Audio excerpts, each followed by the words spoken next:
ठाकरे गटातून वेगळ्या झालेल्या 6 खासदारांच्या शिंदे सेनेतील विलीनीकरणाला अखेर लोकसभा अध्यक्षांनी मान्यता दिली आहे। त्यामुळे ओमराजे निंबाळकर, संजय दीना पाटील, संजय देशमुख, संजय जाधव, भाऊसाहेब वागचौरे आणि नागेश पाटील आष्टीकर हे 6ही खासदार आता अधिकृतपणे शिंदे सेनेचे खासदार म्हणून काम करणार आहेत। या खासदारांनी यापूर्वी स्वतंत्र गट स्थापन करून त्यानंतर शिंदे सेनेत विलीन होण्याचा निर्णय घेतला होता।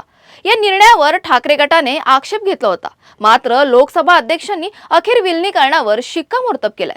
दरम्यान या खासदारांनी मतदारसंघाच्या विकासासाठी हा निर्णय घेतल्याचा दावा खासदार श्रीकांत शिंदे यांनी केला असून त्यांना विकास निधी उपलब्ध करून दिला जाईल असंही त्यांनी म्हटलं आहे। ऐकूया ते काय म्हणाले। एनडीएची ताकद वाढलेली आहे। सगळ्यात महत्त्वाचं म्हणजे एनडीएची ताकद जी आहे ही सभागृहामध्ये देखील वाढलेली आहे आणि देशामध्ये देखील वाढलेली आहे। 7 खासदाराचे आता 13 खासदार झालेले आहेत। शिंदे साहेबांच्या नेतृत्वाखाली जे आहे हे 13 खासदार जे आहे हे सभागृहामध्ये त्यांची भूमिका जी आहे ती मांडतील, महाराष्ट्राचे प्रश्न जे आहेत ते त्या ठिकाणी उपस्थित करतील आणि त्याला न्याय देण्याचं काम